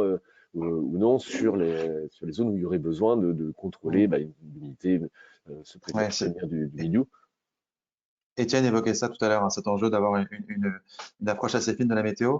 Puis en termes de produits de biocontrôle, du coup, aujourd'hui, on a beaucoup parlé du cuivre, qui peut être problématique et qui l'est hein, dans certains territoires viticoles et en particulier dans le Bordelais. Comment vous gérez cette question-là de votre côté? Alors pour nous, c'est assez fort parce que justement, je parlais tout à l'heure de la prédominance de l'eau sur le vignoble bordelais, que ce soit l'estuaire, que ce soit les rivières, que ce soit tous les cours d'eau. Donc nous, on est une zone qui est quand même très humide, donc la maîtrise du mildiou est prépondérante. Et donc on s'est associé, en tout cas on utilise les produits d'une start-up qui est basée sur Bordeaux, qui s'appelle Immunrise, qui est justement à développer un produit qui est un biocontrôle à base d'algues, c'est des extraits d'algues et de l'éthanol, qui, sur les essais qu'on a pu mener chez nous, a une efficacité équivalente à celle du cuivre. Par contre, on se frotte un peu à Bruxelles à ce niveau-là, parce qu'ils n'ont toujours pas obtenu toutes les autorisations de mise en marché, les AMM, qui leur permettent de le distribuer sur le plan commercial, donc nous, de l'utiliser à grande échelle. Donc, là, on est dans une logique d'expérimentation à ce stade, bien encadrée et voilà, pas on a les encore autorisations d'expérimentation. Tout à fait. Donc, on a des autorisations d'expérimentation en plein champ. Donc, on peut le tester depuis plusieurs années et donc dans plusieurs cas climatiques, puisque là, les années se suivent et ne se ressemblent pas trop. Et donc, à chaque fois, ça a pu faire preuve de son efficacité. Mais effectivement, on voit toutes les contraintes qui pèsent sur le monde agricole. On nous dit, il ne faut plus utiliser ceci, il ne faut plus faire cela. Mais le temps de développement des solutions et de validation surtout des solutions par Bruxelles n'est pas le même que celui des interdictions. Donc on se retrouve face à des contradictions finalement sur le terrain. Ouais, quelques injonctions un peu paradoxales. Bon, on va poursuivre cette discussion justement sur ces points-là en proposant à l'ensemble des intervenants de nous rejoindre et qu'on poursuive aussi les réponses aux questions posées par les participants. Je pense justement, on a évoqué à l'instant certains produits biocontrôle qui tardent à arriver sur le marché, parce qu'on l'a dit, et Odile me contredira pas, c'est des produits qui sont pas nécessairement anodins, donc ils suivent pour certains un processus d'homologation et d'autorisation mise sur le marché qui est strict. Même si en France, Odile, il y a, on va dire, des voies privilégiées pour les produits de biocontrôle, hein, pour les autorisations de mise sur le marché. Oui, tout à fait. En fait, en France, des procédures d'évaluation par l'ANSES, en fait, hein, parce que pour l'ensemble des L'ANSES, qui est l'agence nationale qui assure l'analyse des dossiers et l'évaluation des dossiers. L'ANSES, en fait, examine en priorité les produits de biocontrôle. Donc, à l'heure actuelle, elle procède à l'évaluation de ces produits en moins d'un an. Mais pour un produit, en fait, en amont, il y a une substance active qui est approuvée au niveau européen et ça, en fait, ça prend beaucoup plus de temps, mais parce que ça nécessite aussi des tests, c'est très, très rigoureux, c'est un cadre européen. Et c'est sur ce plan-là, effectivement, qu'on a probablement le plus de progrès à faire, effectivement. Alors, pour la solution qu'a évoquée Damien Maljac, effectivement, c'est une entreprise qui, d'ailleurs, qui a été soutenue par l'État français dans le cadre de recherche et innovation. Et oui, non, c'est très, très prometteur. En fait, il y a beaucoup de startups ou même d'entreprises hein, qui développent actuellement des solutions, de nouvelles solutions, mais qui effectivement doivent se conformer à l'ensemble de la réglementation européenne et française dans la matière. Et on me cite aussi parmi les participants des innovations liées à des produits de biocontrôle en confusion sexuelle qui sont sprayables ou qui peuvent également être déployés sous la forme de clips, d'agrafes de palissage et qui sont là aussi des solutions innovantes mises sur le marché qui me semblaient intéressantes à souligner. Voire même de la pulvérisation, en pulvérisation sur confusion sexuelle. Donc, le côté pratique de l'utilisation de certains produits qui facilite effectivement l'emploi, comme a pu le dire Émilie aussi sur la possibilité de mélanger les produits à des produits déjà existants pour éviter le nombre de passages, parce qu'on parle d'économie ou d'environnement sur le nombre de passages aussi. C'est important vis-à-vis de l'environnement de passer moins souvent possible, et y compris aussi pour les sols, hein, pour les tassements des sols. Donc, plus on trouve des côtés pratiques à l'utilisation, mieux c'est. On a évoqué aussi un point de difficulté, c'est que certains produits sont de biocontrôle, mais pas forcément utilisables en agriculture biologique. Et réciproquement, Émilie, je sais que c'est un point qui parfois était un peu compliqué à avoir en tête de ton côté. Et effectivement, parce que des fois, il y a des gens qui nous disent oui, ben ça, c'est des produits de biocontrôle. Donc, c'est vrai que c'est un peu trompeur parce que ben, biocontrôle, nous, ça nous fait penser au bio, donc on peut les utiliser, qu'en réalité, on ne peut pas utiliser tous les produits de biocontrôle en agriculture biologique. Donc, le nom, il est un petit peu trompeur. Ça peut porter à confusion, on va dire. Donc, il faut faire Voilà. très attention pour nous, quoi.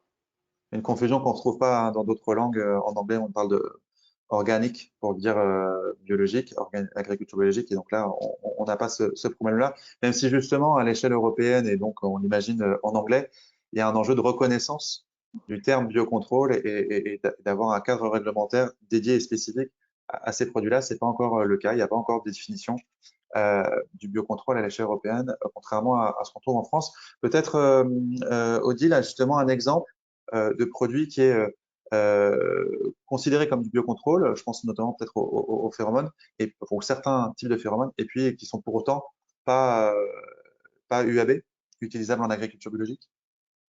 Alors, concernant les phéromones, j'ai pas d'exemple comme ça en tête, mais par contre, J'en avais un moi, c'était vas-y, je te laisserai compléter, c'était les phéromones qui sont similaires à celles qu'on retrouve dans la nature, mais qui sont issues pour certaines de la chimie de synthèse, et donc pas utilisables en agriculture biologique. J'espère que je dis pas une bêtise, Étienne. en tout cas, moi, j'ai bien l'exemple qui était plutôt celui des herbicides, qui était effectivement très important. Ça concerne moins peut-être, moins effectivement la viticulture, mais les herbicides sont complètement proscrits en agriculture biologique et il existe certaines substances actives de herbicides en fait en biocontrôle qui donc, de fait ne peuvent pas être utilisées en agriculture biologique. Mais oui, effectivement, il y a quand même quelques petits écarts, mais j'ai envie de dire c'est un peu l'épaisseur du trait. En fait, comme il y a globalement la plupart maintenant des produits de biocontrôle, quand ils sont autorisés par l'ANSES, deviennent très rapidement produits UAB. En fait, maintenant il y a une procédure accélérée d'ailleurs pour que ça se fasse. Donc les écarts sont quand même très très réduits, très très réduits. Effectivement, c'est pas exactement les mêmes ensembles de solutions. Et Étienne, tu me confirmes, j'ai pas dit de bêtises? Non, c'est précision effectivement sur les phéromones. Ce sont des phéromones qui sont produites industriellement, mais qui sont sur la base de phéromones naturels. Ça demanderait trop de contraintes techniques pour extraire les phéromones des femelles des insectes pour les produire. Donc c'est effectivement un petit écart, c'est-à-dire que c'est une molécule d'origine semblable à une molécule d'origine naturelle, mais qui est faite de façon synthétique. C'est un petit écart, mais on se rapproche de la nature. C'est simplement la façon dont on le produit qui est un petit peu différente. On a parlé donc de la disponibilité des produits, de la question de la reconnaissance de ces produits en agriculture biologique, de l'obtention d'autorisation de mise sur le marché, qui est une étape postérieure pour certaines catégories de produits à une homologation au niveau européen sur le principe actif. Je voudrais qu'on revienne aussi sur les enjeux de formation, d'accompagnement, de compétences des techniciens et des agriculteurs. Est-ce que demain, tous les agriculteurs doivent être des ingénieurs, de niveau ingénieur? Et encore, moi je suis ingénieur, mais je serais bien incapable de conduire une exploitation, hein, que les choses soient très claires. Donc voilà, en tout cas, est-ce qu'il y a un enjeu de technicité particulier, d'ailleurs qui ne se traduit pas forcément par un niveau de formation? Mais voilà, je voudrais revenir et vous écouter sur ces points-là, peut-être Émilie, Étienne et puis Pierre-Yves, j'imagine que c'est la même chose pour toi. Ça fait 40 ans que tu travailles dans l'arboriculture, tu as vu aussi le profil des exploitants évoluer? Comment ça avec toi, Pierre-Yves? Alors, c'est vrai, moi, j'ai pas de diplôme d'ingénieur, hein. Je suis sorti de l'école avec un BEP. Et si on veut vivre de notre métier, il faut qu'on soit je trouve qu'il faut qu'on soit compétent. Donc, c'est à nous d'aller chercher les infos, d'apprendre et de former les salariés pour que demain, tout ce qui peut remonter nous aide à faire mieux. Hein. Mais on est vraiment sur sur du terrain pur et dur avec des observations systématiques hebdomadaires. Hein. Ça fait partie du travail entièrement. C'est un surcoût en main-d'œuvre, mais qui est récupéré sur le long terme. Et Étienne, justement, pour revenir sur cet enjeu de formation, est-ce que c'est Oui, un point quand on avait évoqué ça en préparant, effectivement, c'est que quand je dis qu'il faut avoir un niveau ingénieur, c'est aussi sur la complexité globale sur l'utilisation des produits phyto. Il y a la technicité propre sur l'utilisation, c'est-à-dire en termes techniques, d'efficacité, de positionnement, de compréhension du fonctionnement, mais aussi toute la contrainte, les contraintes réglementaires environnantes. Hein. Donc, c'est vrai que ça devient très compliqué d'utiliser les produits avec le voisinage, avec les contraintes d'eau, etc. Donc, les produits de biocontrôle apportent un peu cette facilité. C'est vrai que dans l'utilisation, on a un petit peu moins de contraintes vis-à-vis de l'environnement parce que ces produits ont été un petit peu, comment dire, circoncis par rapport à ça, et donc on sait qu'on peut les utiliser dans des situations beaucoup plus facilitantes pour l'exploitant. Mais c'est vrai que ça devient très compliqué si on regarde toute le panel de réglementation. Là, c'est sur les produits phyto, mais on pourrait élargir ça avec le conflit agricole en ce moment, mais oui, ça devient très compliqué. Donc, plus on peut se faciliter la tâche, mieux c'est. Mais c'est vrai que c'est quand même relativement complexe si on veut se tenir à jour et être performant sur cette partie-là. Sur l'enjeu de faire connaître au grand public aussi ce que c'est que le biocontrôle, Damien nous a dit qu'il y avait un enjeu à rendre les promesses assez explicites aux yeux du consommateur. Voilà, est-ce que vous pensez que, et Damien, est-ce que ça y est, le grand public est mature pour qu'on lui parle de biocontrôle? Alors, est-ce que comment dire, le consommateur s'intéresse à la thématique de l'environnement, à la baisse des produits phytosanitaires? Par contre, je pense que le terme biocontrôle n'est pas encore rentré dans le langage courant et je pense qu'il y a un besoin d'éducation là-dessus. Et c'est vrai qu'après, il y a des producteurs, donc là, je parlais dans le monde du vin, qui cherchent des manières de communiquer de manière des fois humoristique cette démarche-là auprès des consommateurs. Il y avait un des exemples qu'on citait, c'était dans un producteur qui utilisait la démarche de confusion sexuelle pour lutter contre le ver de grappe, contre le démis, et il avait appelé sa cuvée No Sex for Butterfly, donc pas de sexe pour les papillons. Donc de manière à expliquer la démarche, ou un autre producteur aussi qui, pour montrer qu'il faisait extrêmement attention finalement à la vie dans le sol et donc à l'utilisation très limitée des produits qu'il faisait, le nom de sa cuvée c'était « Il enterre des slips dans les vignes ». Parce que l'idée, ce sont les slips en coton, et on étudie en mettant donc du coton dans le sol, en les retirant s'ils ont été dégradés ou s'il ressort toujours intègre, qui montrerait qu'il n'y aurait pas de vie si le coton n'a pas été dégradé. Donc il y a des manières comme ça finalement d'illustrer, d'amener le consommateur à réfléchir et à comprendre finalement ce qui se passe, ce qui se cache finalement derrière ces démarches-là. Il y a aussi un sujet du moment, et là je me retourne aussi vers Damien, c'est la crise dans le Bordelais. Hein. Là, on reste sur des sujets économiques avec une déconsommation du vin, et j'imagine que Émilie aura aussi des choses à dire. Est-ce que c'est le moment, du coup, de se poser toutes ces questions-là, alors que c'est la crise et qu'il y a un enjeu aussi à on va dire, sauvegarder Justement parce que c'est la crise, il faut réussir à suivre quand même les demandes des consommateurs. Et nous, dans le vin, on voit justement, je parlais tout à l'heure des vins rouges, il y a une déconsommation, mais il y a quand même finalement une appétence pour des produits qui sont soit meilleurs pour la santé, soit meilleurs pour l'environnement. Et donc, ne pas rentrer dans cette démarche-là, c'est se couper finalement du marché en croissance, du marché qui porte en ce moment. Donc, c'est le moment ou jamais, je pense que c'est toujours le bon moment, mais de se tourner vers les alternatives, et en particulier vers les biocontrôles. Après, heureusement, on n'a pas attendu d'être en crise pour évoluer de ce côté-là. Hein. Le vignoble bordelais a environ 20% quasiment de vignobles en bio, et c'était avant la crise, hein, enfin, la crise la plus prononcée actuelle. Mais donc, on a déjà évolué là-dessus, et les agriculteurs évoluent perpétuellement. Après, c'est des opportunités ou parfois des contraintes réglementaires qui peuvent aussi faire évoluer les choses dans la mesure où elles sont mesurées, et après, justement, que les agriculteurs peuvent les prendre en compte et évoluer là-dessus. Donc, ça évolue toujours et je pense que même avec la crise, on continuera à évoluer dans ce cadre-là. Émilie, avant de passer la parole à Odile pour une conclusion, je voulais te donner peut-être le mot de la fin. Au regard de l'ensemble des échanges qu'on a eus, quelle est ta vision un peu de l'évolution de la viticulture? C'est une question un peu large, hein. Mais comment tu vois les choses?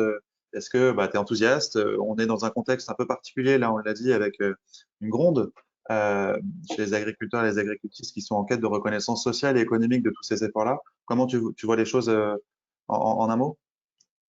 Bah, tu m'aurais posé la question il y a un an, je t'aurais pas répondu la même chose que ce que je vais te répondre maintenant, honnêtement. Pour être honnête, alors je suis d'accord avec ce que Damien et Étienne disaient sur le fait qu'il faut qu'on évolue et qu'on évolue dans le bon sens, on est bien d'accord. Comme je disais, en 2017, on est passé en bio pour plusieurs raisons. Il y avait aussi un côté, soyons honnêtes, un côté économique, qu'on peut valoriser son travail, eh ben, tant mieux, on le fait, quoi. Sauf que ben, là, en ce moment, c'est pas ce qui est du tout en train de se passer. Même nous, dans le Languedoc, tout le monde est touché par la crise, soyons honnêtes. Là, en ce moment, pour les dernières vendages que je viens de faire, il y a la moitié de ma récolte qui a été mélangée avec les producteurs en HVE. Donc, ça veut dire que j'ai au moins la moitié de ma récolte qui ne sera pas rémunérée pour du bio, tu vois. Ouais. Donc, c'est vrai qu'on nous demande de plus en plus de faire des efforts, on nous demande d'être de plus en plus blanc que blanc. Et malheureusement, ben, ça fonctionne pas toujours et on n'est pas les seuls, hein, honnêtement. Ça, ce qui est en Oui, train ça de se dépend passer, on retrouve ça sur d'autres productions en lait, notamment, on en a beaucoup parlé. exactement, c'est ce qui est en train de se passer. Alors, c'est vrai qu'on se pose énormément de questions. Après, moi, si par exemple, on décidait d'arrêter de faire du bio pour multiples raisons, etc., il y a plein de choses qu'on va garder parce qu'il y a plein de choses formidables de ce qu'on fait en agriculture biologique, comme la confusion sexuelle. On en est plus que convaincus. Il y a des produits de biocontrôle, on les gardera, etc. Mais il y a certains moments, je vous avoue que je me demande pourquoi on fait tout ça. Parce que, ben, soyons honnêtes, à la fin de tout ce qu'on est en train de faire, les heures de travail Ça que je paye pas passe, toujours. les heures d'observation, l'objectif, c'est quand même d'arriver à valoriser et à vendre le vin au juste prix. Et à certains moments, c'est compliqué. Là, tu me poses la question, là, ce qui est en train de se passer, c'est tous qu'on est dans la même situation et c'est vrai qu'on se pose beaucoup de questions de, oui, c'est bien gentil de nous demander d'être de plus en plus écologique, d'être de plus en plus, de faire de plus en plus attention, etc. Et tout ça, ça on l'entend et on est d'accord là-dessus, il n'y a pas de problème. Mais il faut que derrière ça, bah, ça fonctionne quoi. De façon Ça renvoie économique. aussi, ça renvoie aussi à la responsabilité des consommateurs et citoyens Complètement. que nous sommes tous. Et donc, Bah, merci parce pour nous donner l'occasion de souligner ce point-là aussi. Les que, questions agricoles et alimentaires, elles nous concernent tous et elles ne sont pas qu'agricolo-agricoles, justement. Merci beaucoup à tous les quatre pour vos témoignages, voilà, hein, sans filtre, francs, directs et sincères. Et puis, il me reste à passer la parole à Odile pour une petite conclusion. Odile, Oui, et puis quelques merci à ressources tous. pour aller plus loin. Tout à fait.